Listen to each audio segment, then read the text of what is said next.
सच बोलता हो जो, ताजिर जो मुत्तकी हो, जो सच बोलता हो जो,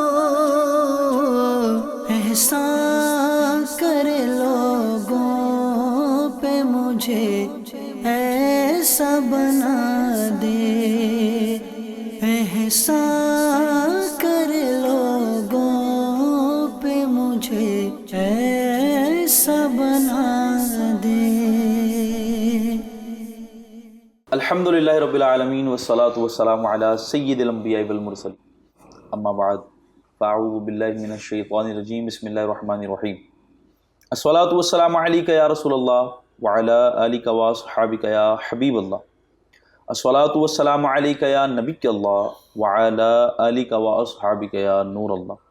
नाज़रीन इकराम, अल्हम्दुलिल्लाह एक ख़ास सिलसिले में सक्सेसफुल बिजनेसमैन, इसमें हमने अब तक 2 एपिसोड्स कवर किए हैं जिसमें हमने ईमानदारी और टाइम मैनेजमेंट को लेकर कुछ डिस्कशन की, और आज भी इसी तरह के ख़ास टॉपिक पर, या यूँ कहें एक ख़ास ट्रेड पर या एक ख़ास कैरेक्टर पर हमने डिस्कशन करनी है जो एक बिज़नेसमैन के अंदर होनी चाहिए।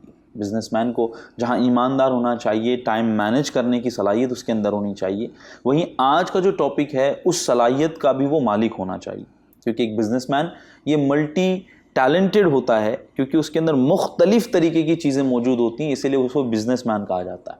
और वही चीज़ अगर उसके अंदर कमज़ोर हो तो कई बार वो अपने बिज़नेस को नुकसान पहुंचाता, ना सिर्फ नुकसान पहुंचाता बल्कि उसकी उम्मीदें टूट के बिखर जाती।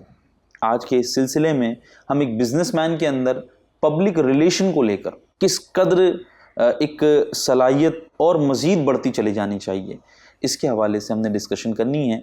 हमारे वही मेहमान जो अब तक हमारी रहनुमाई करते रहे हैं, हाजी यूसुफ भाई अकोला से और हाजी शब्बीर भाई अहमदाबाद से, ये इंशाल्लाह मज़ीद हमारी आज के सिलसिले में भी रहनुमाई फरमाएंगे।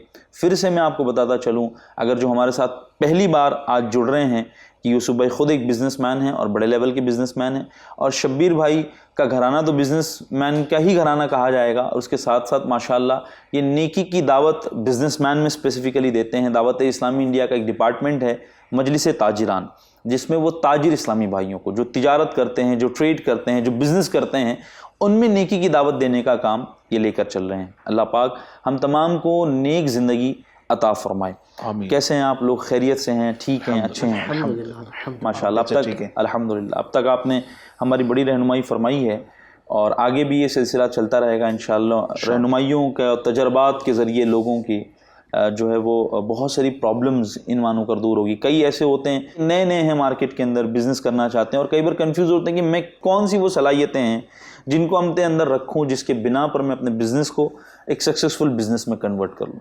तो अब तक के तो हमने 2 टॉपिक डिस्कस कर लिए हैं। आज एक बड़ा गहरा टॉपिक हम लेकर आए हैं जिस पर आप लोगों के मदनी फूल हम लेना चाहेंगे। टॉपिक है पब्लिक रिलेशन। एक बिजनेसमैन के अंदर पब्लिक रिलेशन की क्या अहमियत है, इस पर इंशाल्लाह हमने डिस्कशन करनी है।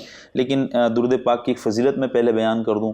मेरे आका सल्लल्लाहु अलैहि वसल्लम इरशाद फरमाते हैं कि जो बंदा मुझ पर 100 मरतबा दुरूद पाक पढ़ता है, अल्लाह तबारक व तआला उसकी दोनों आँखों के दरमियान ये लिख देता है कि ये बंदा निफाक और दोज़ख की आग से बरी है।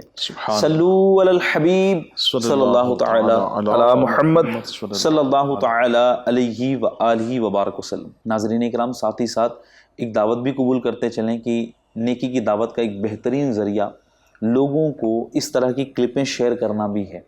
जी हाँ, FGN चैनल अल्हम्दुलिल्लाह वक्तन फ़वक्तन मुख्तलिफ़ टॉपिक पर, मुख्तलिफ़ थीम पर बेस्ड सिलसिले आप तक पहुँचाता है ताकि आपका इंटरेस्ट भी बना रहे और उसी ज़रिए से आप तक नेकी की दावत भी पहुँचती रहे। तो आज भी इंशाल्लाह हमने बहुत सारी डिस्कशन करनी है, लेकिन उसके पहले मैं फिर दावत दूँगा कि आप इस सिलसिले को देखने की दावत दूसरों को भी दे दें, अपने दोस्त, फ्रेंड्स और आपके अहबाब जो हैं, जानने वाले जो हैं, इन तक भी नेकी की दावत इस ज़रिए से आप पेश कर दें। तो टॉपिक है पब्लिक रिलेशन। इसके अंदर अब पब्लिक रिलेशन से क्या मुराद ली जाए यूसुफ भाई? यानी एक बिजनेसमैन किसको, लोगों को रोडों पर पकड़ के उससे रिलेशन डेवलप करता है, या क्या होता है उसका दायरा, क्या होता है, कहाँ तक के वो रिलेशन डेवलप करता है? हर उस शख्स से उसको जो है वो रिलेशन मेंटेन करने की हाजत है, रिलेशन डेवलप करने की हाजत है, जिसका ताल्लुक डायरेक्ट या इनडायरेक्ट है। बहुत सारे मामलात में डायरेक्ट ताल्लुक होता है, बहुत सारा इनडायरेक्ट ताल्लुक होता है। जैसे अब एक दुकानदार है, ठीक तो है, उसका ताल्लुक किन किन लोगों से है, जिससे माल खरीद रहा है उनसे है, ठीक है, स्टाफ है, काम कर रहे हैं, employees हैं, हाँ ठीक है, एम्प्लॉयज है उनसे है, जिनको माल बेच रहा है उनसे है, अच्छा पड़ोसियों से है, अच्छा इसका ताल्लुक रिश्तेदारों से भी है। अच्छा बिजनेसमैन अगर बनना चाहता है तो बहुत सारे एंगल से और बहुत सारे जावियों से उसे सोचने की ज़रूरत है कि मेरी लाइफ में कौन कौन से वो हजरात हैं जिनसे मुझे कहीं ना कहीं वास्ता पड़ता है। तो उन तमाम लोगों से जो है वो रिलेशन मेंटेन अगर करने में कामयाब हो गया, अच्छा रिलेशन बनाने में कामयाब हो गया, तो वो अच्छा रिलेशन जो है उसके बिज़नेस की तरक्की में जो है उसे मददगार साबित हो सकता है। अच्छा, यानी मैं अगर इसको थोड़ा सी जो समझ पाया उसको रिपीट कर दूं कि एक बिजनेसमैन को उसके एम्प्लॉय के साथ अच्छा रिलेशन डेवलप करना चाहिए, उसके कस्टमर के साथ अच्छा रिलेशन डेवलप करना चाहिए, जिसके साथ ट्रेड कर रहा है बिलखुसूस जिससे माल ले रहा है, सप्लाई ले रहा है, उसके साथ रिलेशन अच्छा डेवलप करने की ज़रूरत है, और साथ ही साथ उसके वो पीयर्स यानी फ्रेंड्स, उसके रिलेटिव्स, उसकी फैमिली, इन तमाम लोगों के साथ में भी। और बिलखुसूस एक और चीज़ मैं ऐड करना चाहूँगा कि उसके इर्द गिर्द जो सेम बिजनेस में हैं या मुख्तलिफ बिजनेस में नेबर्स, बिल्कुल नेबरिंग जो लोग हैं उसके, उनके साथ में भी बिजनेसमैन ने अच्छे रिलेशन डेवलप करने चाहिए, मैं सही। समझता हूँ। अच्छा, अगर इन एक एक पॉइंट्स को हम लेते चलें और आप लोगों के कुछ पता नहीं फूल मिलते चलें, जैसे होता ये कि एक एम्प्लॉय होता है, किसी दुकान में काम कर रहा है या किसी ऑफिस में किसी फर्म में एम्प्लॉयड है, या लेट्स टेक एन एग्जांपल, एक सिनारियो हम क्रिएट करते हैं कि एक फैक्ट्री है जहाँ पर मुख्तलिफ़ तरीके के एम्प्लॉयज़ हैं, है ना। एक है कि वो जो है वो फ्लोर जॉब कर रहा है, वो यानी सफाई सुथराई के काम कर सकता है या वहाँ पर असेंबलिंग के काम कर सकता है। उसके ऊपर जो है वो कुछ स्किलफुल वर्क होते हैं, जैसे आम तौर पर डेटा एंट्रीज़ वगैरह के बैक एंड ऑफिस के काम होते हैं। फिर ऊपर चले जाएं तो उसमें और मैनेजमेंट लेवल के काम आ जाते हैं, कुछ स्पेसिफिक नीश वाले काम आ जाते हैं।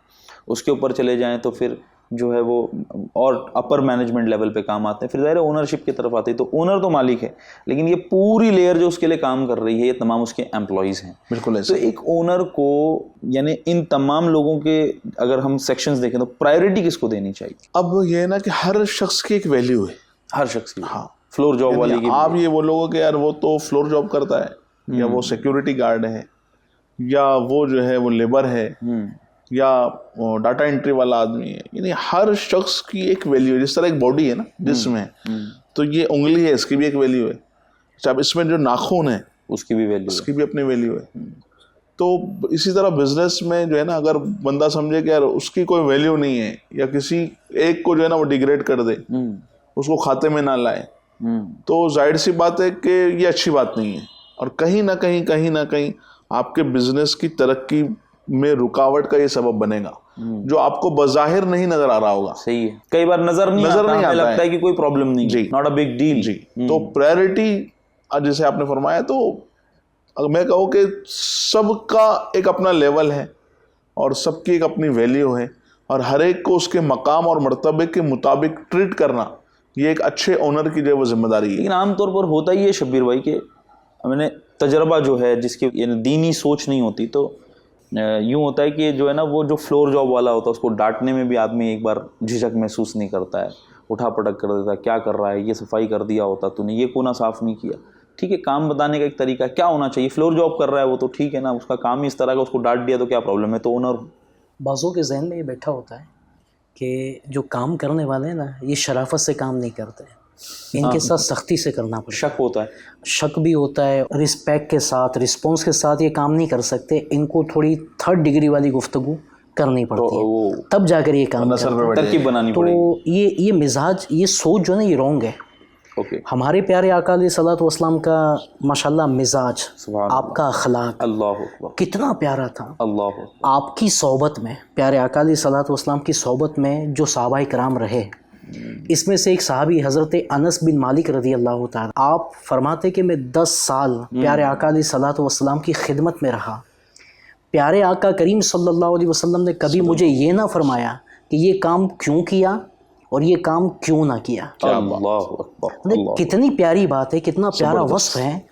और ये खादिम होकर इस बात को बयान कर रहे हैं कि प्यारे आका अलैहिस्सलातु वस्सलाम ने कभी ये ना फरमाया। अब हम अपने बारे में गौर करें कि हम अपने एम्प्लॉय के साथ, काम करने वालों के साथ क्या अंदाज से पेश आते हैं। क्या ये इंसान नहीं है? इंसान तो है। क्या ये किसी का बेटा नहीं है, किसी का भाई नहीं है, किसी का शौहर नहीं है? हर एक के अपने एहसासात हैं, हर एक की अपनी अपनी वैल्यू, अपनी अपनी इज्जत है। हमें इनको मान देना चाहिए। और आपने देखा होगा जानवर जो होते हैं ना, बिल्ली को भी अगर प्यार मोहब्बत से हाथ घुमाए ना तो पैर में लौटना शुरू कर देती है। ये तो इंसान है। इंसान को अगर प्यार दे, मोहब्बत दे, उसका रिस्पॉन्स, कहते हैं ना, उसको रिस्पॉन्स दें, उसकी रिस्पेक्ट करें, भाई से आप जनाब से बात करें, सामने वाला हमें क्यों रिस्पॉन्स नहीं देगा, हमारे काम नहीं करेगा। और वाकई कहते हैं ना, एम्प्लॉय जो होता है ना, इसको एम्प्लॉय नहीं, इसको ओनर बना कर रखें। ओनरशिप दें। ये तो यार आप नहीं, कोई नुकसान नहीं होगा। भैया वो मेरा माल ले जाएगा, मेरे अकाउंट देखेगा, ओनरशिप दे रहे हैं ना। नहीं, ओनरशिप मतलब ऐसी ओनरशिप है कि ओनर तो आप ही है, मगर उसको ये एहसास करवाना कि जनाब आप एम्प्लॉय नहीं है, आप ओनर हैं, आप अपना समझे। बात मतलब नहीं होता अपने घर का समझे। नहीं, सिर्फ समझने के लिए कैसे दिलाएं एहसास, क्या करना चाहिए? वही है जो भी मैंने शुरू में गुफ्तगू की ना, उसको मान देना, उसको इज्जत देना। सर पे नहीं चढ़ जाएगा? नहीं चढ़ेगा। आप प्रैक्टिकल करके प्रॉब्लम ये है जीशान में ना कि सर पे चढ़ जाएगा, ये दिमाग में घुसा हुआ है, ये निकालना पड़ेगा। आपका तजर्बा है इस तरह का कोई? एक नहीं, कई तजुर्बात हैं इस तरह के। सर पे नहीं चढ़ा? सर पर नहीं चढ़ते। अरे एक मतलब एक सिक्योरिटी गार्ड है, ठीक है, एक मालक गाड़ी में आया, कार में, ठीक, और वो सिक्योरिटी गार्ड के पास दरवाज़ा खोल के उतर के उससे मुलाकात कर ली, कैसे हो, ठीक है, तबीयत वगैरह तो ठीक है, बच्चे सब ठीक है। अब गाड़ी में बैठ के अंदर ऑफिस चला गया। आप बताए कि वो सिक्योरिटी गार्ड अपने मालक की कंपनी की हिफाजत में मज़ीद इजाफा करेगा या कम करेगा? सही। अच्छा, कई बार इस तरह के जो इवेंट्स होते हैं ना, वो उसके लिए बहुत बड़े होते हैं। मतलब वो मेरे एक दोस्त हैं, वो किसी बड़ी कंपनी में काम करते हैं, तो उनका कुछ दिनों पहले कॉल आई, वो अपने काम के बारे में बता रहे थे। मैं क्या चल रहा है, प्रेशर तो नहीं है, टॉर्चर तो नहीं है? उन्होंने कहा यार, उस दिन मैं अपना काम कर रहा था ऑफिस में और मुझे अंदाज़ा नहीं था कि यहाँ आज ओनर आएगा, क्योंकि वो इतना बड़ा आदमी है कि इतना प्रोटोकॉल है, वो कहाँ आएगा फ्लोर पर। तो मैं अपना काम कर रहा था कंप्यूटर पर बैठ कर, वो आया और आकर जो है वो एक एक आदमी से आकर मिल रहा था, जितने वहाँ बैठे थे। मैं था तो मेरे पास आया, मेरे पीठ पे हाथ रखा, मेरा नाम लिया उसने बाकायदा, और क्या हाल चाल है, आपने अभी कुछ दिनों पहले ज्वाइन किया, कोई तकलीफ तो नहीं है आपको, कुछ हो तो बताना। वो कहता है यार ऐसा शूट हुआ ना मेरे अंदर, ऐसा मोटिवेशन आया कि मैंने कहा यार ये आदमी है, मैं तो 2 रुपए कम दे तो भी रुक जाऊँ यहाँ पर, यानी दिल लग गया ना मेरा। अच्छा, फिर वो घर पे भी डिस्कशन करता है आदमी। अभी ये तो उसके लिए बहुत बड़ी बात नहीं हुई मालिक के लिए, जो मैं समझ रहा हूँ, लेकिन वो जाकर बताएगा आज पता है ओनर आया था, उसने मेरा नाम लिया, है ना, यूं भी है ना। अच्छा, दावत इस्लामी में भी हम अगर देखें ना, तो अगर जिम्मेदारियों का तकबुल करें तो आमतौर पर इस तरह का तजर्बा होता है कि बड़ा जिम्मेदार कोई आ जाए तो आकर यूं भी कहते हैं ना कि और बताओ क्या चल रहा है, घर में सब खैरियत है, उसका नाम लेकर पुकार ले, उसको थोड़ा पीठ पर हाथ रख दे, फोटो ले ले, कर ले, तो जाकर घर में बताएगा आज वो आए थे, यूं हुआ है। अभी परसों की बात है, एक जिम्मेदार को मैंने कॉल किया, मैंने और एक हमारे एक बड़े जिम्मेदार ने, कॉन्फ्रेंस में थे हम लोग और एक डिस्कस चल रही थी, तो वो बोले यार मेरे लिए यही बहुत बड़ी बात है कि आप लोगों ने मुझे कॉल किया, मुझसे बात कर रहे हो। यानी कॉल क्या, यानी क्या वैल्यू इन मानों में हमारे कॉल की, लेकिन सामने वाला जो है वो बहुत ज़्यादा ले रहा होता है। का कॉल है ना हाजी यूसुफ भाई, शेख तरीक़त अमीर सुन्नत, बानी दावत इस्लामी, फाउंडर ऑफ दावत इस्लामी, हज़रत अल्लामा मौलाना अबू बिलाल मोहम्मद इलियास अत्तार कादरी रज़वी दामत बरकातुहुल आलिया फरमाते हैं कि मोहब्बत इताअत करवाती है।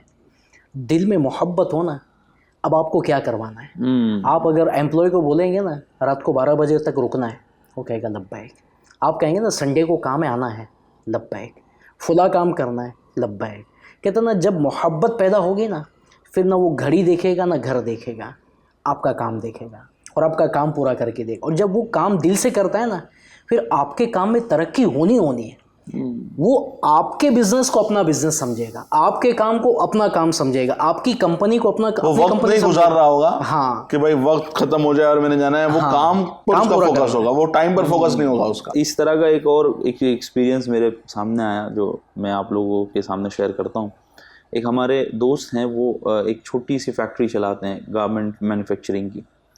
तो उन्होंने अपने सारे एम्प्लॉयज़ को बुलाया, सिलाई करने वाले को, प्रेस करने वाले को, पंचिंग करने वाले को, बटन वाले को, सबको बुलाया, बोला मीटिंग करनी, बुलाया और सबको बिठाया, खैर ख्वाही की। कहा देखो ऐसा है कि मालिक कौन है इस फैक्ट्री का?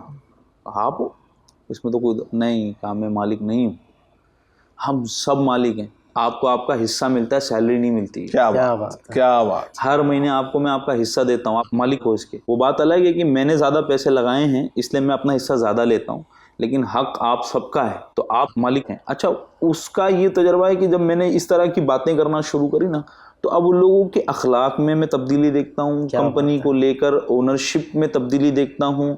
ये यूँ कह रहे ना कि जहाँ प्रॉफिट हो सकता है वहाँ प्रॉफिट करने को मैं देखता हूँ। आदमी यूँ नहीं देखेगा यार छोड़ो हटाओ काम, 4 घंटे का काम 8 घंटे में करते हैं। ऐसा ही है, जितने बड़ी बड़े जो नाम है ना ज़ीशान भाई, उनके पीछे उनके एम्प्लॉयज़ का हाथ है उनकी कामयाबी में। हैदराबाद में हमारे एक जानने वाले होते हैं, वो भी एक बड़ी कंपनी में जॉब करते हैं। उनसे मेरी बात हुई, मैंने उनसे पूछा यार आपकी कंपनी की तरक्की का राज क्या है? मैंने कहा हमारी कंपनी के तरीके का राज ये है कि हमारी कंपनी के ओनर्स ने हमारे एम्प्लॉयज़ को ये एहसास दिला दिया कि एम्प्लॉय नहीं हो आप ओनर हो, तो ये हमारी कंपनी का राज है। अच्छा, इसमें तो जाहिर है जो मैं समझ पा रहा हूँ कि ये बावर करवाना कि ओनर हो आप, और ये उसको फील फ्री करवाना, कंफर्ट जोन में लाना, तो मेरा जो तजर्बा है, जो मैं समझ पा रहा हूँ, शायद ये तमाम चीज़ें तब पॉसिबल है जब बंदा खैर ख्वाही करेगा। बेशक, वाकई आप सिर्फ ज़बान से बोल बोल के ऑनर का फीलिंग नहीं करवा सकते। हाँ। आपको अखलाकी तौर पर भी पेश आना होगा। अल्लाह ना करें अगर आपका एम्प्लॉय बीमार हो गया, ठीक है, अब उसको कॉल पर बोलना भाई बीमार हो, जैसे भी आना पड़ेगा, उसके दिल में कहाँ से मोहब्बत पैदा होगी? वो बीमार है, आप इयादत की नीयत से चले जाएं, उसके घर खैरख्वाही, जाहिर सी बात है जो एम्प्लॉय है ना वो बहुत ज़्यादा पैसे वाला आदमी नहीं है, आपने उसकी इयादत की, सेकंड नंबर पर आपने उसकी कोई खैरख्वाही कर दी। इसके अलावा कभी मैयत के मामला होते हैं, उसको संभाल लिया, शादी का मामला है संभाल लिया, जो पॉसिबल है, जितना पॉसिबल है कम से कम हिम्मत दिलाए, हौसला दिलाए ना, तो भी बहुत बड़ी बात हो जाएगी उसके लिए कि यार हमारा सेठ जो है ना वो हमें सपोर्ट करता है, साथ देता है, हौसला देता है। इयादत करने के भी अपने फ़ज़ाइल होंगे मेरे ख्याल। इयादत यानी किसी मरीज़ की तबीयत पूछना, हाल चाल लेना। वैसे तरीका ये है इयादत करने का कि जैसे अगर वो उम्र में छोटा है और जा रहा है बड़ा, कोई बड़ा जा रहा है ना, तो वैसे तरीका ये है, बेहतर तरीका ये है कि पेशानी पर हाथ रखें और तबीयत पूछे कि आपकी तबीयत कैसी है। पेशानी पे हाथ, पेशानी पर, मगर बड़ा छोटे को, छोटा बड़े की पेशानी पर हाथ नहीं रखेगा ना। तो यूँ एक तो फिर उसके खैर ख्वाही वाले जुमले होंगे। पहले तो पूछ ली मुख्तसर के तबीयत के मामला कैसे क्या हुआ, अब उसके बाद उसको हौसला दे, उसकी हिम्मत बढ़ाए। जैसे किसी मरीज़ की इयादत के लिए गए तो उसको जाकर के जो तरीका है ना, उसको हिम्मत दिलाए, हौसला दिलाएं, ना कि ये हो कि उसके पास जाकर मैयत की खबर सुनाए कि वो फ़ुला नहीं, उसका इंतकाल हो गया, फ़ुला मरीज़ नहीं आता, वो फ़ुला बीमारी में था, उसका भी इंतकाल हो गया। इस तरह की बातें करके उस बेचारे को हम मतलब हौसला देना चाह रहे हैं, डिमोटिवेट कर दे, उसको डिमोटिवेट करें। कहने का मकसद ये कि इयादत भी इयादत के तरीके से हो, खैर खबर। अच्छा, इयादत के लिए जाए ना आदमी ज़्यादा ना बैठे, चंद मिनट के लिए, क्योंकि हर एक की घर की कैफियत कंडीशन यकसा नहीं होती। अच्छा, मरीज़ को लेटना है, खाना है, दवाई पीनी है, कुछ और मामला है, अब आप बैठ गए घंटे 2 घंटे के लिए, बात ये तो मिलने आए तो अब पूरा ही मिलना है ना, ऐसा मिलना है 7 2 साल 3 साल का मिल ही लेना है कि बाद में आना जाना तो है नहीं, तो ऐसा भी नहीं होना चाहिए। चंद मिनट बैठे। हाँ, अगर मरीज़ की ये कैफियत है कि यार आप बैठो, बैठने से उसकी दिल जुई हो रही है, दिल खुश हो रहा है, तो ठीक है, मगर इतना ज़्यादा बैठ जाना है कि वो दुआ करे कि खड़ा कब होगा या फिर वो पूछे कि कब जाएंगे, तो फिर मज़ा नहीं आता ना। और जो आपने माशाल्लाह पूछा ना कि मरीज़ की इयादत, इसकी तो फजीलत के बारे में आता है। अल्लाह पाक के आखिरी नबी सल्लल्लाहु अलैहि वसल्लम ने इरशाद फरमाया कि मरीज़ों की इयादत किया करो और जनाज़ों में शिरकत किया करो कि ये तुम्हें आखिरत की याद दिलाते रहेंगे। एक हदीस पाक में है, जिसने अच्छे तरीके से वुज़ू किया और सवाब की उम्मीद पर अपने किसी मुसलमान भाई की इयादत की, उसे जहन्नम से 70 साल के फासले तक दूर कर दिया जाए। क्या बात है। नाज़रीन, आप सुन रहे हैं कि एक बिजनेसमैन के अंदर कौन सी ट्रेट होनी चाहिए, कौन से कैरेक्टर्स, कौन से अखलाक मौजूद होने चाहिए। उनमें से एक बात आपने सुनी कि अपने एम्प्लॉयज़ को लेकर खैरख्वाही का जज्बा होना उसके अंदर ज़रूरी है। यानी हमने इस बात को इस तरह से कनेक्ट करना है कि बिजनेसमैन अगर सक्सेसफुल बिजनेसमैन बनना चाहता है तो उसने सोचना चाहिए कि मैं अपने तमाम एम्प्लॉयज़ को ये बावर करवाऊँ कि you are not just an employ, you have to take the ownership of this company और दिस फर्म। आप ओनरशिप लें इस जगह, और उस ओनरशिप के एहसास दिलाने में खैर ख्वाही ये बहुत बड़ा रोल प्ले करता है। उसमें से एक इयादत करना, इस तरह के मामलात में शिरकत करना, शादी ब्याह के मामलात में, खुशी गमी के मामलात में शिरकत करना, या आपके एम्प्लॉय को आपके फर्म के लिए, आपके फैक्ट्री के लिए, आपके ऑफिस के लिए बहुत मजबूत बना सकती है। इसमें एक बात ये अर्ज़ करूँगा कि जैसे आपने शुरू में कहा ना, एक वाक़या बयान किया कि वो मालिक आ कर के पूछ रहा है तो उसको इतनी खुशी हो रही है, अगर यही मालिक उसके वहाँ शादी में चला जाए तो उसको कितनी खुशी होगी। और वैसे ये ना गरीबों की खैर ख्वाही करना, मदद करना, इसमें उसके वहाँ जाना ये उसकी बहुत बड़ी इज़्ज़त अफजाई है, हौसला अफजाई है। तो गरीबों के यहाँ पर भी दावत के मामलात में हमें इसका ख्याल रखना चाहिए। नहीं, सही है। यूसुफ भाई, आप खुद बिजनेसमैन हैं, ऐसी सिर्फ आउट ऑफ क्यूरियोसिटी पूछ रहा हूँ, आपने कभी एम्प्लॉय के साथ ऐसा बिहेवियर रखा? कोशिश रहती है कि जो एम्प्लॉयज़ है उनकी खैर ख्वाही की जाए, उनके साथ में बैठकर खाना खाया जाए। खाते हैं जी अल्हम्दुलिल्लाह। और उनके मतलब बिलखुसूस मैयत हो जाए तो जनाजे में शिरकत की जाए, शादियों में उनके यहाँ जो वो शिरकत की जाए। अल्लाह की रहमत से कोशिश होती है।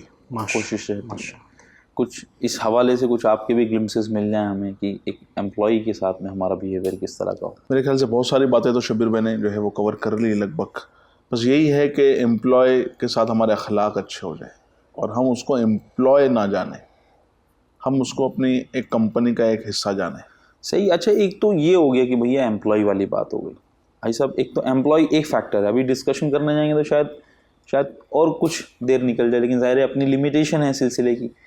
तो जहाँ एम्प्लॉय सेंट्रिक रहने की हम बात कर रहे हैं तो कस्टमर सेंट्रिक भी तो रहना पड़ता है ना एक बिजनेसमैन। बिल्कुल बिल्कुल ऐसा ही है। कस्टमर तो किंग है, यानी आज कहा जाता है कि customer is a king of market. भाई आपके पास माल है, आपके पास एम्प्लॉय है, दुकान है, सब कुछ है, कस्टमर ही नहीं है, क्या करोगे? आप करोगे क्या? तो कस्टमर तो जान है समझ लो बिजनेस की। तो कस्टमर से तो मैं बताऊं आपको कि जिस तरह से एक दामाद की तरह से ट्रीटमेंट करते हैं ना मेहनोई से, इस तरह के रिश्तेदारों से बिलखुसूस समझने समझाने, हाँ समझने समझाने वाला, और मतलब समझने समझाने के लिए अर्ज कर रहा हूँ, लेकिन एक अच्छा एक अलग अंदाज होता है ना। एक VIP ट्रीटमेंट वो आके दिया जाता है, एक उनके मकाम और मर्तबे के मुताबिक उनसे जो है वो बिहेव किया जाता है। तो कस्टमर के साथ भी बंदा है ना जो इसी अंदाज से अगर बर्ताव करे ना, उसको मान दे, इज़्ज़त दे। और मैं बताऊँ आपको कि अगर कस्टमर को जो है ना वो हमने मान और इज़्ज़त देना शुरू कर दिया ना, तो वो आपको छोड़कर कहीं नहीं जाएगा। अच्छा, मेरा एक्सपीरियंस मैं आपको एक शेयर करूँगा कि मैं जब छोटा था, सबसे पहले शुरुआत में मैंने सीमेंट का कारोबार शुरू किया। तो वालिद साहब ने सबसे पहले सीमेंट की दुकान डाल कर दी। 3-4 कंपनी के मैं सीमेंट बेचा करता था। अब एक कंपनी थी कि जिसका सीमेंट है ना बहुत जल्दी ज़्यादा बिकता था, ब्रांड था, ठीक है। और एक थी कि जिसमें प्रॉफिट ज़्यादा था लेकिन माल बेचने में चने चबान लो आप, मतलब लोहे के चने चबाना बोलते हैं ना, बिकता नहीं था जल्दी, बहुत मगजमारी करनी पड़ती थी। लेकिन जिसका जो माल बहुत फास्ट बिकता था ना, उसके अखलाक अच्छे नहीं थे, रफ टॉकिंग थी, और कहीं ना कहीं उसके अंदर एटीट्यूड नजर आता था। मुझे ऐसा लगता था कि यार कहीं ना कहीं जो है ना वो कुछ प्रॉब्लम लेना है भाई, लेने तो जाओ। हाँ, नहीं तो जाओ। और जो सेकंड वन था ना जिसका माल इतना बिकता नहीं था, उसका जो ओनर था ना, मुझे आज भी उसका अंदाज याद है। यानी इस बात को जो है ना शायद आई थिंक 20 साल से जायद हो चुके, लेकिन उसका मेरे साथ फ़ोन पर बात करने वाला अंदाज, यानी मैं तो छोटा सा था उस वक्त, यानी 10th हुई थी और मैंने जो है वो शौक था बिजनेस का, तो बिजनेस में आ गया था 11th के दौरान ही। वो मुझे कहता सेठ करके मुझे बोलता था, यूसुफ सेठ। मेरे को मजा आता था कि यार आज तक किसी ने जो है वो कोई ऐसे इतना रिस्पेक्ट इन मानों में नहीं दिया, शुरुआत में इतना रिस्पेक्ट मिल रहा है। अच्छा, तो वो मतलब उसकी मोहब्बत की खातिर और उसके अखलाक की खातिर मैं उसका माल बेचता था। क्या बात, नो नहीं बोल सकता था। हाँ, यानी मतलब मुझे मजबूर होना पड़ता था उसका माल बेचने के लिए, क्योंकि वो इज्जत इतनी देता था। तो बस यही है, कस्टमर को अगर आप इज्जत दे दो, कस्टमर का दिल जीत लो जीशान भाई, कस्टमर ने कहीं नहीं जाना। दिल कैसे जीते यूसुफ भाई? ये भी होता है कि कस्टमर माल देवे ना तो चाय भी पिलावे, ठंडा भी पिलावे, लगे तो खाना भी खिला देवे, मगर जब माल ना लेवे ना उस वक्त जो बेचारे की फजीती की जाती है ना, एक तरीके से उसको जो एक्चुअली में देखे शबीर भाई, कामयाब जो ताजिर होगा ना, कामयाब ताजिर, वो ये देखेगा कि आज ये माल नहीं ले रहा है ना, कल लेगा। क्या बात है, लॉन्ग टर्म सोचेगा, लॉन्ग टर्म सोचे वो।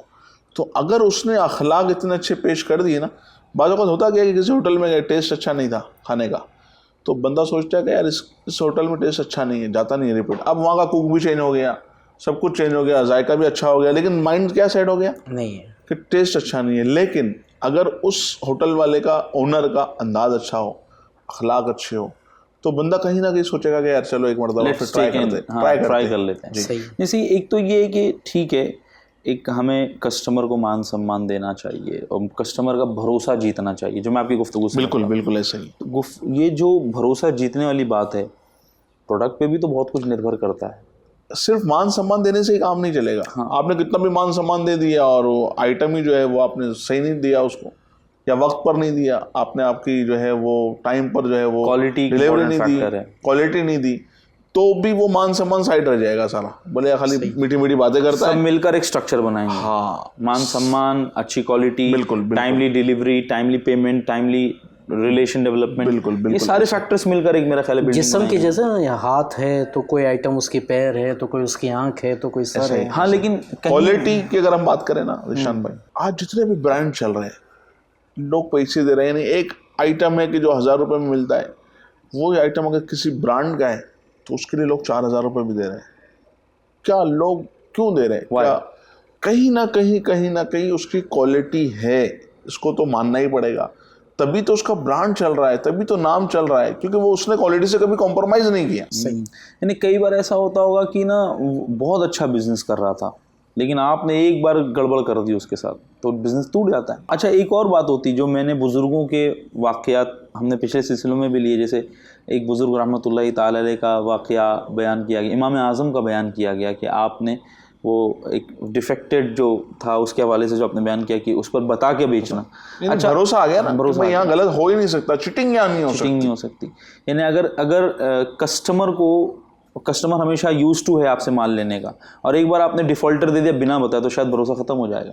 अगर आपकी प्रैक्टिस अगर जो है वो ये है और आपकी नीयत जानबूझकर देने की नहीं है, गलती से चला गया, देखिए ये पार्ट है बिजनेस का कि कभी लॉट कोई डिफेक्टिव आ जाता है, प्रॉब्लम आ जाता है, बड़े बड़े ब्रांड के साथ होता है। तो उसका तरीका यही है कि अगर कोई लॉट में प्रॉब्लम आ गया और हमको जाहिर सी बात है किसने बताना है, कस्टमर ने बताना है प्रॉब्लम, तो अगर वो प्रॉब्लम हम तक आ गई तो उसको एक्सेप्ट करें, और जब बंदा उसको एक्सेप्ट करता है उसको रिप्लेस करके देता है और सॉरी कहता है कि भाई गलती हो गई और पूरा लॉट में प्रॉब्लम था और ये माल हम आपको रिप्लेस करके दे देंगे, तो कस्टमर जो है वो इन बातों को समझता है, क्योंकि इसकी रेगुलर प्रैक्टिस ऐसी नहीं है, गलत नहीं। और ज़्यादा भरोसा बैठ गया कस्टमर का। नहीं, कस्टमर का माइंड सेट हो गया कि अगर इनके माल में कुछ प्रॉब्लम आता भी है तो माल बदल के मिल जाएगा। इसी तरह अगर कस्टमर कोई चीज़ ले गया ना, बाज़ मरतबा साइज़ का मसला आ जाता है, बाज़ मरतबा दुकान में इतनी लाइटिंग होती है कि वो कलर कुछ अलग दिखता है और घर जाकर देखता तो कुछ अलग ही दिख रहा होता है। अब ऐसा कुछ मामला हुआ, साइज़ का हुआ, जो भी प्रॉब्लम हुआ ना, अगर वो सामने वाला रिटर्न नहीं कराता है ना कि भाई ये चेंज कर दो, तो अब जो दुकान वाले का अंदाज़ होता है ना, पहले से समझ नहीं पड़ती, नाप कर नहीं ले जा सकते हैं। अब क्या होता है, बाज़ मरतबा अभी चेंज नहीं होगा, दोपहर को 2 बजे बाद आना। अब इस तरह का बिहेवियर जब होता है ना कस्टमर के साथ, तो वो वैसे भी कस्टमर, आप देखना कस्टमर जो है ना बाज़ मरतबा डरा हुआ होता है, क्या मालूम लेगा नहीं लेगा, चेंज करेगा नहीं करेगा, क्या मालूम। और उसमें अगर उसकी तवक्को के ख़िलाफ़ अगर सामने वाला दुकान वाला मुस्कुरा कर कहे नो प्रॉब्लम, क्या चाहिए। बाज़ मरतबा ये भी करते जैसे ना वो कपड़े में होता है 42, 44 और 46, 42, 44, 46, तीनों साइज़ होती है, एक ही रेट की होती है। बेचारे को 42 ले गया था और 44 लेंगे तो बोले अब पैसा और बढ़ जाएगा, 200 रुपये प्लस और प्लस होंगे। अब वो तो कहते ना मरता क्या ना करता, अब उसको तो देने ही है ज़्यादा पैसे, मगर उसके बजाय सामने वाला मुस्कुरा कर कहे नो प्रॉब्लम, नो टेंशन, किसी भी टाइम गया अब लाइए। मिसाल कैसी शबीर होता है, इसकी मिसाल शबीर भाई ऐसी है ना कि सोना देने वाला अंडे वाली मुर्गी का सुना था ना हमने वाक़या, बचपन में पढ़ते थे। तो वो मुर्गी बोले काट दूँ तो सारे सोने के अंडे एक साथ मिल जाए, तो ये सोचता है कि भाई आज कमा लो, इसको जड़ से काट डालें। होता है ना कि भैया जड़ से, गन्ने को जड़ से नहीं काटो, मतलब उसकी मिठास है तो उसको ऊपर से काटो ताकि डबल गन्ना है। अब यहाँ तो ऐसा होता है कि भाई अच्छा अब आया है तो फिर वो भी बोलता है कि ठीक है अभी ले ले 200 रुपये, आइंदा देखूंगा, आइंदा तो नहीं। और वाकई अगर अच्छे अखलाक से ज़ीशान भाई उसको रिसीव किया, उसकी आइटम चेंज कर दी, बल्कि लगता है ना नहीं जम रहा, पैसे चाहिए, पैसे रिटर्न कर देता हूँ, अब उसके दिल में जो मोहब्बत बैठेगी ना, यार आदमी सही है। अब दूसरी बार क्या होगा पता है, उसको कोई चीज़ लेनी होगी, कहाँ आएगा, आपके पास आएगा। अच्छा, बताएगा भी दूसरों को, ये दूसरा पॉइंट, यार वहाँ से ले लो, बहुत अच्छा आदमी है। बहुत अच्छा। मेरी खुद की प्रैक्टिस है, मेरी दुकानें फिक्स है, आपके बॉम्बे में भी आते हैं हम लोग, आपके बॉम्बे में भी हमारी दुकानें फिक्स है, क्योंकि हमको पता है कि यहाँ से माल लेंगे ना, बच्चों के लिए कपड़े लेंगे ना, तो डबल रिपीट भी दोगे, वापस भी दोगे तो ले लेगा, कम छोटा भी हो जाएगा तो ले लेगा, यानी सारी सर्विस देगा। अच्छा, नुकसान क्या गया यूसुफ भाई? थोड़ी मेहनत बढ़ी ना, थोड़ी मेहनत बढ़ी, मगर उसका जो भरोसा, उसकी जो मोहब्बत है, वो आपके साथ ऐसी लगे कि दोबारा आएगा, आप जो भाव बोलोगे ना देने के लिए तैयार हो जाए। बस थोड़ा सा एक हदीस पाक में यहाँ तक है, प्यारे आका अलैहिस्सलातु वस्सलाम ने इरशाद फरमाया, जिसने किसी पशेमान शख्स से उसके अक़्द पर इकाला किया, मीन्स उसने जो एग्रीमेंट किया था, रिवोक एग्रीमेंट कहा जाता है, कि उसने उसको कैंसिल कर दिया, नो प्रॉब्लम, आपको नहीं जम रहा, उसने रिटर्न किया, तो अक़्द पर इकाला किया, तो अल्लाह पाक क़यामत के दिन उसकी लग़ज़िशों को मुआफ़ फरमाएगा। यानी जो डील तय हो गई, मगर सामने वाले को नहीं जमा और उसने बाद में चलो ठीक है आपको नहीं जम रहा, रिटर्न कर लो, और उस पर उसने उसको कहता है ना, तो अल्लाह ताला उसकी लग़ज़िशों को माफ़ यानी कारोबार करके आखिरत बनाना। एक होता है मस्जिद में जाकर जो है वो इबादत करके बज़ाहिर यानी नमाजें पढ़कर आखिरत बनाना, सही है, और एक है कि कारोबार करके, तिजारत करके, माल बेचकर, एग्रीमेंट करके, कैंसिल करके आखिरत बन रही है। वैसे भी तिजारत और तबलीग का तो बहुत गहरा रिलेशन है। बहरहाल ये कि कस्टमर सेंट्रिक तो रहना है, लेकिन जहाँ कस्टमर को क्वालिटी देनी है, टाइमली डिलीवरी देनी है, पेमेंट टर्म्स बहुत अच्छे रखने। अच्छा, एक और चीज़ जो बहुत इंपॉर्टेंट मैं समझता हूँ कि डिस्कशन की है, मान लीजिए वन टाइम डीलिंग होती है, कुछ ऐसा होता है जो लॉन्ग टर्म एग्रीमेंट्स होते हैं। जैसे फॉर एग्जांपल आपने कोई बिल्डिंग बनानी है तो किसी आर्किटेक्ट को आपने कॉन्ट्रैक्ट दिया फॉर एग्जांपल, या लॉन्ग टर्म डीलिंग होती है, सर्विस लेनी होती है, सर्विस लेनी होती है लंबे समय तक। तो कई बार ऐसा होता है, यार ये तो शब्बीर भाई हैं, अपने घर के आदमी है भैया, बोलो शब्बीर भाई कर लेंगे ना, हाँ कर लूँगा। शब्बीर भाई भी बोले हाँ ठीक है समझ लेंगे, जो देना हो दे देना, मैं अब ये तो ऐसा करना चाहिए क्या होता है, यानी है ना मेरे दो दोस्त यार हैं, क्या होना चाहिए? कस्टमर सेंट्रिक को मैं छोड़ दिया जाए इस मामले में तो भले कितनी ही अच्छी पहचान हो, बल्कि सगा रिश्तेदार हो, भाई भी हो ना, प्रोफेशनल मामला होना चाहिए। ये तो लेकिन उस रिश्ता नहीं खराब हो जाएगा शब्बीर, कोई रिश्ता खराब नहीं होगा, बाद में खराबी हो उससे अच्छा नहीं है कि थोड़ी देर के लिए दिल में होगा, 19-20 मामला होगा, ज़्यादा नहीं होगा, मगर बाद में क्या होगा, बात की परेशानी से बंदा महफूज हो जाएगा। अच्छा, थोड़ी देर के लिए भी क्या होगा शब्बीर भाई, अगर पहले से हम बात कर लेंगे यार, जैसे मैं आपसे एग्रीमेंट कर रहा हूँ, आपने कहा यार शब्बीर भाई अगर अपनी दोस्ती अपने को सलामत रखनी है, ये यार ये ना दुनिया है ना, ये पैसे की वजह से अच्छे का बिगाड़ हो जाता है, अपने ना एग्रीमेंट बना लेते हैं। सही, जब सामने वाले को आपने समझा दिया तो और अच्छा ही होगा, 19-20 भी नहीं होगा, 21-22 ही होगा इंशाल्लाह। यानी जो करना है ना, खुली बात हो, प्रोफेशनल अंदाज हो और तहरीर हो। आज ये ना बहुत चला गया है, मतलब लिखान का जो मामला है ना, बस बोल दिया, बाद में वो कहता है मैंने नहीं बोला था, मैंने सुना था, मुझे याद है, नहीं मुझे याद नहीं है। अब ये सारी बातें बाद में मसाइल के घर खड़े करना, उससे अच्छा नहीं है कि तहरीर कर दी। कहते ना हमारी गुजराती में कहावत है कि लखेलू वंचा है, क्या मतलब, लिखा हुआ पढ़ा जाता है। तो अब ये लिख लिया ना सारा, सिग्नेचर के साथ, डेट के साथ, सारा एग्रीमेंट, अब उसके पास भी रहेगा, हमारे पास भी रहेगा, ताकि वो उसके मुताबिक चलेगा, हम उसके मुताबिक चलेंगे। यही है कि ना एक अगर आपको ये भी एक रिलेशन का ही हिस्सा है, आपको रिलेशन लंबे समय तक बना कर रखना है, तो be on paper rather than being on oral communication. Verbal communication से अच्छा है कि रिटन कम्युनिकेशन की तरफ आए बंदा।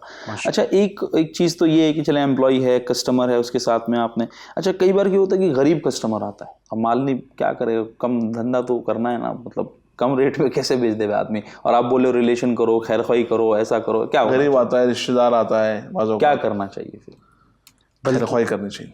अब मेरा धंधा फिर तो चौपड़ हो जाएगा, यूं धंधा, वो कहते हैं ना अगर घोड़ा घास से दोस्ती करेगा तो खाएगा। ज़हन अगर ये बना लेंगे ना कि धंधा सिर्फ पैसा मुनाफे से बढ़ता है ना, असल मुद्दा है ना कि इसी बात को समझना है कि चले एक बार फिर मैं नाखून की मिसाल ले लेता हूँ। अब ये नाखून है, अब ये जब बढ़ जाते हैं, बोले यार मैं काट दूंगा, मेरा जिस्म का नाखून है यार, मैं कैसे काट के फेंक दूंगा। अरे भाई जब ये बढ़ जाएगा तो उसको काटने में ही खूबसूरती है। ज़कात की मैं मिसाल दूं कि बंदा सदका करे तो सदका देगा तो बज़ाहिर माल जाएगा, लेकिन आ रहा है तो देखे कुछ चीज़ें दुआओं के लिए भी तो होता है, कुछ खैर ख्वाही भी तो, अरे यार उसकी दुआ लग जाएगी और उसकी दुआ से बेड़ा पार हो जाएगा। तो ऐसा नहीं है कि बस सिर्फ पैसे के लिए बंदा काम करे, और ये जहन अगर ताजीर का है कि सिर्फ पैसा बढ़ेगा तो ही मैं कामयाब बिजनेसमैन हूँ, तो कहीं ना कहीं जो है ना वो कामयाब ताजीरों में उसका नाम नहीं है। अगर वाकई में वो कामयाब होना चाहता है तो इन जैसे हमने बात की एम्प्लॉयज़ की, तो फिर दीगर टॉपिक्स पर हमने डिस्कशन की, तो इसी के साथ में ये भी एक मैटर है कि अगर कोई गरीब है, कोई रिश्तेदार है, इस तरह के बातों का होता है कि भाई वो रिश्तेदार आते तो लोग चिढ़ते, बोले यार ये रिश्तेदार है ना बहुत कसते हैं यार, बहुत भाव कराते हैं, इस तरह का भी मामला होता है। सही। रिश्तेदारों को अटेंड नहीं करते जनरली, बोले यार रिश्तेदारों से काम नहीं करते, जबकि रिश्तेदारों के साथ सुलूक करने के बारे में तो बड़ी प्यारी जो है वो कुरान पाक की आयत है। अल्लाह तबारक व तआला कुरान मजीद में इरशाद फरमाता है, तर्जमा, बेशक अल्लाह हुक्म फरमाता है इंसाफ और नेकी और रिश्तेदारों के देने का, और मना फरमाता है बेहयाई और बुरी बात और सरकशी से, तुम्हें नसीहत फरमाता है कि तुम ध्यान करो। तो ज़ीशान भाई मतलब कुरान पाक में रिश्तेदारों के हवाले से इसके अलावा भी बहुत मकामात पर जो है, कई मकामात पर जो है वो कुरान पाक में जो है वो इरशाद फरमाया गया। तो सिले रहमी, रिश्तेदारों के साथ उसने सुलूक, एक होता है ना कि भाई एक गरीब रिश्तेदार आता है या कोई कस्टमर गरीब आता है तो उसको हम वैसे तो पैसे नहीं देते, हेल्प नहीं करते, जाके 5-10 हज़ार रुपये साल की कोई जाकर नहीं दे सकते, तो भाई वो आया है तो कम से कम एक कम रेट में कर दो, डिस्काउंट कर दे। अभी वही कह रहे थे ना आपके, कारोबार भी हो और नेकी का काम भी हो जाए, ये तो दोनों हो रहा है, दोनों हो रहा है, दोनों फ़ायदा हो रहा है। और सामने वाले की ये खैर ख्वाही की नीयत करना, अच्छा ये भी है ज़ीशान भाई बाज़ बिज़नेस में कि प्रॉफिट बहुत लेना है, हालांकि इजाज़त तो है, मगर बंदा ये नीयत से कि मैं सामने वाले की हेल्प कर रहा हूँ, ये नीयत से अगर बंदा जो है ना प्रॉफिट कम लेता नमक वाला काम भी अगर बंदा करे ना, यानी वो होता है ना भाई सालन में नमक होता कितना है, थोड़ा होता है ना, लेकिन उसके बगैर जायका नहीं होता। सही। तो अपने बिजनेस में इस तरह का हिस्सा शामिल करे। जाहिर है ये तो होना चाहिए, लेकिन अभी हम तो लोगों को बता रहे हैं कि कामयाब बिजनेसमैन कैसे बनना है, लेकिन आप जो बता रहे हो तो नुकसान वाली बात बता रहे हो। नहीं, नुकसान नहीं है। इमाम गज़ाली रहमतुल्लाह तआला अलैह यहाँ तक फरमाते हैं, जो शख्स थोड़े नफ़े पर कनात करता है, ठीक है, उसका कारोबार ज़्यादा होता है। क्या हुआ? इमाम गज़ाली का फरमान। इमाम गज़ाली लो भैया, आप तो टैगलाइन है, जो शख्स थोड़े नफ़े पर कनात करता है उसका कारोबार ज़्यादा होता है, और कारोबार की ज़्यादती की वजह से उसे ढेर सारा नफ़ा हासिल होता है, नीज़ उसमें बरकत भी ज़ाहिर होती है। मैं एक मिसाल देकर समझा रहा हूँ। आपका मोबाइल का कारोबार है, अभी तो नहीं, वैसे मैं समझाने के लिए मिसाल दे रहा हूँ। है नहीं भैया मेरा नहीं, हाँ, तो मोबाइल का मिसाल के तौर पर बिजनेस है। अच्छा, एक मोबाइल है जो मार्केट में बिक रहा है 5,000 रुपये का, ठीक हो गया। अच्छा, वो दुकान वाले को पड़ता है 3,500 रुपये का, ठीक है। 5 से कम एक यूनिटी बाज़ मरतबा बनी होती है कि 5 से कम बेचना नहीं, एक दिमाग भी बना होता है यार ये माल कम आता है, बहुत कम आता है, और इसके कस्टमर ज़्यादा है, प्रॉफिट ज़्यादा लेना है, 5,000 रुपये। अब वो सब दुकान पर कस्टमर घूम कर है, 5,000 से कोई कम देने के लिए तैयार नहीं है, उसकी ख्वाहिश है 4,000 में मिल जाए, आपको पड़ रहा है 3,500 में। आपने कहा कि यार बेचारा गरीब आदमी है, कोई मसला नहीं, ले जा, भले 500 मिल रहे थे, 1,500 की जगह 500 मिले, ले गया। अब होगा क्या पता है, वो जाएगा 4 को बताएगा, अब वो जो भी पूछेगा कितने का लाया, 4,000 का, मार्केट 5,000 से कम नहीं है, मैं 4 में लाया हूँ। अच्छा, कहाँ से लाया? फुला दुकान से। एक लेकर गया, 4 को भेजा, ठीक है, वो एक में 1,500 कमा रहा था, 4 में 2,000 कमा लिए। अच्छा, जब ज़्यादा माल आदमी का बिकता है ना ज़ीशान भाई, उसको ख़रीदना भी ज़्यादा पड़ता है। अच्छा, जहाँ से वो ख़रीदता है ना, वो उसकी क्रेडिट बन जाती है। क्या है, दूसरे आते 5 पीस लेते हैं, 50 पीस लेता है, तो सामने वाला कोई बोलेगा यार 3.5 में सबको देता हूँ, 50 पीस ले रहे हो ना, आपको 3,300 में दे देता हूँ, 200 और प्रॉफिट हो गया। अच्छा, वहाँ उसकी वैल्यू भी बन गई, ये ज़्यादा माल उठाता है। तो यूँ कारोबार में देखिए, मुकद्दर का रिस्क जाना कहीं नहीं है, वही मिलना जो मुकद्दर में तय है। तो अब अगर बंदा ये नीयत के साथ कारोबार कर रहा है कि मैं लोगों की खैर ख्वाही करूँ, हेल्प करूँ, जहाँ नेकी मिलेगी वहाँ अल्लाह माल में बरकत देता है। यकीन है, सही, माशाअल्लाह। यानी इन तमाम बातों से एक बात बड़ी साफ़ होती जा रही नाजरीन के, कई बार जो है ना वो हम सोचने की जो अपनी डायमेंशन है उसको बहुत ज़्यादा प्रॉफिटेबल रखते हैं, जिस वजह से हम फेल हो जाते हैं। कई बार उस डायमेंशन को चेंज करना है। कई ऐसे बिजनेसेस हैं जो 1 रुपये पर काम करते हैं और वो बहुत बड़े लेवल पर कारोबार कर रहे होते हैं। हमें ऐसा लगता है 1 रुपये पे धंधा कैसे हो सकता है। मैं यहाँ ये नहीं कह रहा कि आप 1 रुपये पे धंधा करें, लेकिन इस फजीलत को अगर आप सामने रखेंगे और जो जिस तरह कनेक्शन आपने डेवलप करवाई, ये बड़ी अच्छी बात बताई कि और इमाम गज़ाली का रेफरेंस है, तो कितनी प्यारी बात है कि एक बुज़ुर्ग, इतने मशहूर बुज़ुर्ग रहमतुल्लाहि ताला अलैह, वो कह रहे हैं कि जो कम मुनाफे पर कारोबार करेगा वो ज़्यादा कारोबार कर लेगा। अब्दुर्रहमान बिन औफ रज़ी अल्लाह ताला अन्हु तो मिसाल है। आप बहुत बड़े बिजनेसमैन थे, आपने एक मरतबा 1,000 ऊँटनियाँ ख़रीदी, जिस रेट में ख़रीदी उस रेट में बेच दी। किसी ने पूछा आपने प्रॉफिट क्या लिया, तो आपने उसकी जो डोरी, उसके जो घुंघरू वगैरह होते हैं ना, उसके अंदर जो सामान होता है वो ले लिया, जो भाव में लिया वो भाव में बेच दिया। आपका मुनाफा क्या है? बोले मेरा ये मुनाफा है। अल्लाह, लो प्रॉफिट करने बिजनेस वाला किया। आदमी हुआ तो बस। हाँ। और इसमें क्या होता है, आदमी रहमान बिन औफ रजी अल्लाह तआला अन्हु के बारे में उलमा किराम फरमाते हैं कि इनका जो बड़ा कारोबार हुआ उसकी जो बुनियादी एक वजूहात में से एक वजह ये भी थी कि ये बहुत कम मुनाफे पर काम बिजनेस करते थे। और दूसरा क्या होता है, जो दुकान वाले इनको पता होगा, एक तो देखो आप माल नहीं बेचोगे ना तो पड़ा पड़ा ख़राब होना है, दूसरा डिज़ाइन चेंज हो जाती है, थोड़े थोड़े टाइम में क्या होता है फैशन डिज़ाइन चेंज होती है, वही माल आपने पड़ा रखा, पड़े पड़े भाव बढ़ना नहीं है, घटना है, फिर बाद में माल बिकता नहीं है, फिर आदमी खुद परेशानी में आता है। अच्छा नहीं है, 2 पैसे मिल रहे ना ले जा, एक तो कस्टमर दोबारा भी आएगा और ये माल भी चला जाएगा और नया माल मेरी दुकान पर आना शुरू होगा, तो बिज़नेस तो बढ़ना ही है। नाज़रीन इकराम, यूँ तो गुफ्तगू बहुत सारी हो सकती है, लेकिन आज की गुफ्तगू को अगर मैं कंक्लूड करूँ, समेट कर आपकी खिदमत में पेश करना चाहूँ, तो आपको अपने एम्प्लॉयज़ की खैरख्वाही करनी चाहिए, उनके साथ हुस्न अखलाक से पेश आना चाहिए, ओनरशिप वाली फीलिंग उन्हें देनी चाहिए। At the same time customer centric रहना है, यानी कस्टमर्स को ये फील करवाना है कि मैं आपके भरोसे के साथ आपके साथ काम करना चाहता हूँ। और ये भी जो एक बड़ी प्यारी बात अभी सीखने को मिली हमें कि अपने कस्टमर्स के साथ में कोशिश करें कि उनके साथ में भी खैरख्वाही हो। जब गरीब आ जाए तो उसे कम मुनाफे के साथ में कारोबार करना पड़ जाए तो कर लें।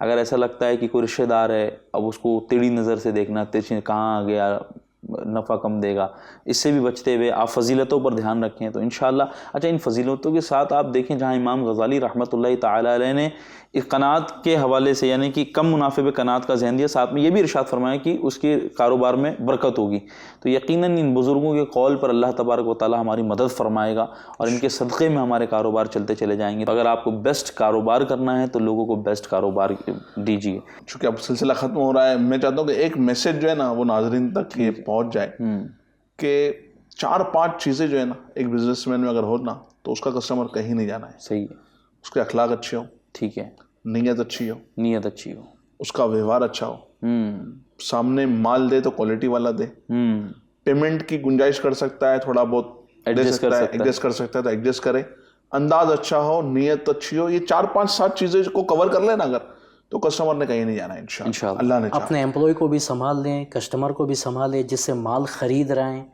उसको भी संभाल लें। हर चीज़ में अगर बंदा कहता ना कि समझदारी से काम ले, हिकमत से और अखलाक से काम ले, अल्लाह ने चाहा तो इंशाअल्लाह बरकत। अपने पड़ोसियों को संभाल दें, जो नेबर हमारे हैं, पड़ोसी हैं, कारोबार में साथ में हैं, इनके साथ अच्छा व्यवहार करें।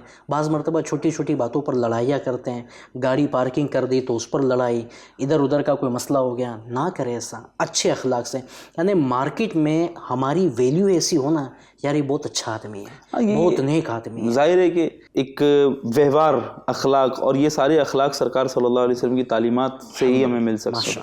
आका करीम सल्लल्लाहु अलैहि वसल्लम ने इंसानी बिहेवियर को जिस तरीके से लोगों के सामने दर्शाया है और दर्शाने के साथ साथ उसके सॉल्यूशंस दिए हैं, ये अपनी मिसाल आप है कि आप कस्टमर की सुने, लिसनिंग पावर बढ़ाएं, आप एम्प्लॉय की सुने, लिसनिंग पावर बढ़ाएं, ट्रेडर्स की सुने, लिसनिंग पावर बढ़ाएं, अपने नेबर्स की सुने, लिसनिंग पावर बढ़ाएं, तो यूँ इंशाअल्लाह एक अच्छा रिलेशन आप डेवलप करके एक कामयाब बिजनेसमैन बन सकते हैं।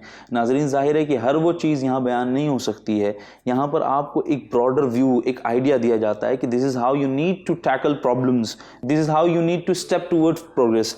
तो आप बस उस पर अमल करते जाएँ, इंशाअल्लाह करीम आपका बिज़नेस भी चमकेगा, आखिरत भी चमकेगी। हमारे साथ बने रहिए, हम इसी तरह के मुख्तलिफ टॉपिक्स पर, इंटरेस्टिंग टॉपिक्स पर आपके लिए सिलसिले लाते रहेंगे। जिस तरह आप इस सिलसिले को देख रहे हैं, इसी तरीके से FGN चैनल के मुख्तलिफ सिलसिलों को देखें, घर घर तक इसे पहुँचाएँ। ये नेकी की दावत का एक बेहतरीन ज़रिया है।